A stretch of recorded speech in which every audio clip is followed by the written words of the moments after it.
Welcome to 5 Wide Fantasy, the OwnersBox fantasy football show. Today, 4 wide receivers that we would classify as must-avoids or do not draft. Now, Cole, I'll ask you if you feel this way. All these players that I have, at least, I could be had at a certain round in the draft. I would never truly consider someone do not draft. Maybe Trey Sermon, because that guy fucked me over in a lot of fantasy football drafts last year. But would you draft these guys at the right price? Yeah, no, for sure. I just don't like them at their current ADPs. The only guy I might not draft is Deshaun Watson. He'd be my actual must-avoid. You're such a good guy. Good for you. Exactly. Okay, let's get into 4 players again, 4 wide receivers. Why don't you give me your first one? So A.J. Brown, and to me, he has bust candidate written all over him. He's coming from a Titans offense where he was the wide receiver 1. He had a 32.9% target rate, which was 4th in the whole NFL. To an Eagles offense, which is heavily run-focused, ranked last in the NFL last year in passing attempts. That's not going to change with Jalen Hurts coming back, Miles Sanders, Kenneth Gainwell, same coaching. And additionally, the Eagles still have other receiving options, Devontae Smith, Dallas Goedert, who had a combined 180 receptions last year together. So unless Jalen Hurts can take an unforeseen passing leap or they change their offense somehow, I don't see how A.J. Brown can finish as a top 15 wide receiver, purely just on the volume in that offense. Yeah, I think the explanation for why why you should be avoiding A.J. Brown is a simple one. It's pretty straightforward. The target rate is just not something that's going to sustain itself in Philadelphia with the target competition that he has. I do think that with making a trade for him, paying him, maybe this isn't the year for a huge year. I still think he's going to be a top 12 wide receiver, but certainly with the pass volume, it's a possibility. I definitely think he makes a lot of sense as a again, player to I avoid. might take him later in drafts, but I just don't like him at his current 11 or 12 wide receiver ADP. Yeah, what round did you say what round he was going in? Yeah, he's going at the start of third rounds. Start of third or late second. Okay, mine is going to be Terry McLaurin. Terry McLaurin's going. His average draft position is early 4th round right now. I've got 404. Look, whenever I'm looking at a player as a do not draft, I'm going to look at the players that are being drafted around him and would I rather have them? And I'm looking at where Terry McLaurin's going. These are some of the wide receivers you could take. T. Higgins, Deontay Johnson, Michael Pittman, Cortland Sutton. All 4 of those guys I would rather have than Terry McLaurin. They all have, they're the wide receiver 1 in their offense. Sutton and Higgins aren't the wide receiver 1 in their offense, but they're going to be sustainable in terms of passing volume and high quality targets as well. If in this spot 2 in the 4th round, I'm probably more likely to look at running back. This is, for me, typically a spot I go running back. I'm looking at Dobbins, Akers, Zeke. Those are all guys I would rather have than Terry McLaurin. Let's look at the last season and 2020. 25th in fantasy points last year at the position, 32nd in fantasy points per game, 20th in both fantasy points per game, and over the course of the season in 2020. So he's never been a top 15 wide receiver, and that's where he's going again this year. It's someone that, to me, just doesn't have, there just isn't enough to get me excited about taking someone this early in the draft. I need someone that I could realistically see having a top 12 season. Terry McLaurin's never done it, and I don't know why there's a better outlook for him this season. His target share last year was 24.5%, 19th at the position. What really helped him was his deep targets, 31 deep targets. That was 2nd in the NFL. 4th in air yards. Again, he had a lot of opportunities deep downfield. The problem is that the passing offense isn't at a high volume. Carson Wentz comes in. They re-sign J.D. McKissick. They add Jahan Dotson as a first-round pick. Maybe Curtis Samuel is finally going to have a healthy season in his first one in Washington. I'm not very excited about Terry McLaurin, and we're seeing him in the same spot as previous years, and I don't know why anyone would be excited drafting him.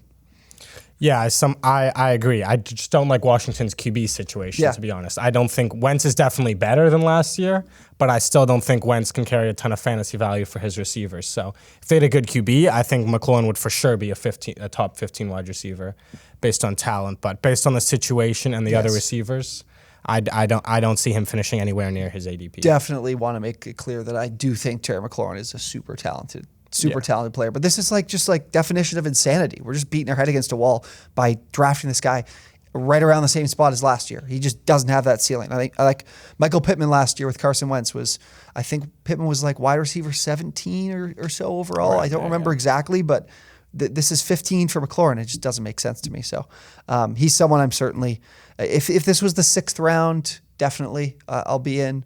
but definitely not in the fourth. Yeah, I agree. My next receiver is Allen Robinson, and he screams bust to me. Last season he was one of the biggest busts. Oh God. I drafted him last year. That Same. burned me. That killed me. I don't know. I thought he was going to have a big year, but he's coming to the Rams, who do have a great passing offense. They have a big pass. Matthew Stafford, big volume, but Cooper Kupp, the wide receiver 1, led the NFL in targets with like 190. Had 140 receptions, and the Rams wide receiver 2 last season, Robert Woods, really did not play all that well. I drafted him over Kupp. Same. Wow, this is a bad look for the show. Yeah, Woods only averaged like 10.5 fantasy points a game when he played before he was hurt, and that was last season as the wide receiver 2. This year with Allen Robinson, they might have Odell. Van Jefferson has another year in the offense. They have Tyler Higbee, and Robinson's currently being drafted above guys like Gabriel Davis, Lockett, Juju. Oh, I'm taking Allen Robinson over. I have Gabriel Davis next. I actually like Gabriel Davis. Okay. We can get into that. But I like what you're saying here, because in terms of the volume side, because Robinson has always been a player that in his successful fantasy seasons has been the clear number 1 option. So if he doesn't have volume, how much can we rely on him to like make the most out of the targets that he does have and the reception he's never been like a yards after the catch monster or something like that, or a huge touchdown guy. So yeah, he needs the targets and he needs the volume for sure. Yeah. Again, I have Gabriel Davis, like I said, ADP right now is in the 8th round. So this isn't a player, usually like I'm mixing up between a guy going early and a guy going a bit later, but I still think this is just ridiculously too early for Gabriel Davis in the 8th round. Back of the 8th round, 808 is where I'm looking. Other wide receivers around his spot: Elijah Moore, Tyler Lockett, Chris Olave, Rashad Bateman, Kadarius Toney, Christian Kirk, and even Christian Watson. He's someone that's going later. I'm taking all of those guys before I'm taking Gabe Davis, especially Rashad Bateman, who's someone who's going to be the wide receiver 1 in Baltimore. Chris Olave has significantly more upside to be the wide receiver 1 in New Orleans, depending on what the fuck is going on with Michael Thomas in New Orleans. Tyler Lockett, just way more reliable for me. I'm confused at how we watched the last 7 games of Gabriel Davis's season. If you include the playoffs, he scored 9 touchdowns. Ridiculous, right? Unsustainable. Not going to continue.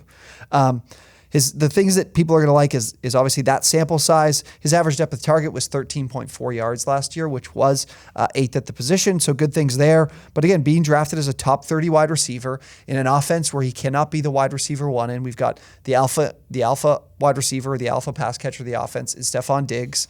We've got Dawson Knox as someone who is proven to be and was last year a reliable end zone target for Josh Allen. Then we've got the volume play, the guy who's going to fill Cole Beasley's spot in Jamison Crowder. So this is Gabriel Davis as slotting in as maybe the second best wide receiver in the offense, but I don't think he's going to be on the field like the second best wide receiver in the offense. I think in formations where they're running 2 wide receivers, Gabriel Davis isn't going to be on the field, because in those 7 games that everybody is like, this guy is going to have an incredible fantasy season. You need to have him on your team. Some dude I Googled it, and some guy was like, he's going to be Chris Godwin. Is he going to have a Chris Godwin type breakout season?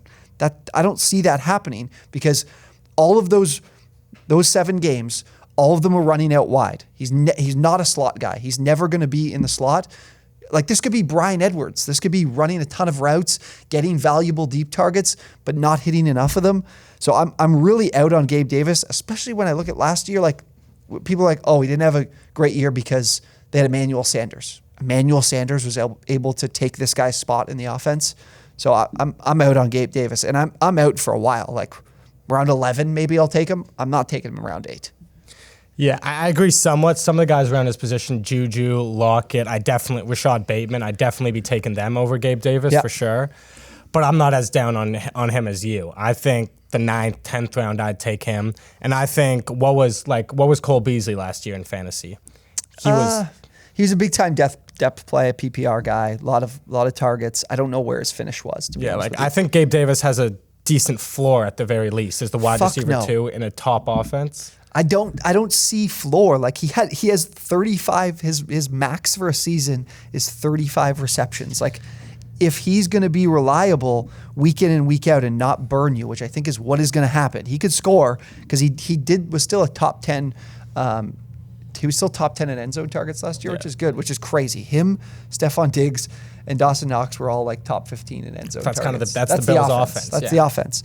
I just don't see volume for him where you're going to be happy when you could get players to me who have ceilings of who have much better floors. Like if Kadarius Toney's on the field all season, his floor is going to be so much nicer. He's going to have like a high target rate.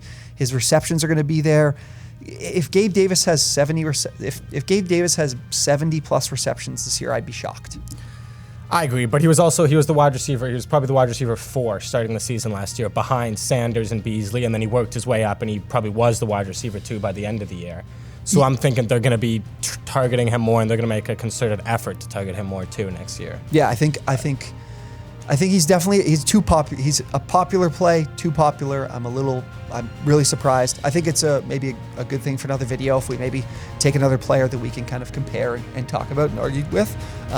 We're happy to do that, so let us know in the comments what you guys think of Gabriel Davis, think of some of these do not draft wide receivers. Be sure to subscribe to the channel if you're enjoying the content. Like the video. We've gotten some good comments lately. That's always good to see. Appreciate that. Join our Discord as well. Thank you guys for watching, and we'll see you next time.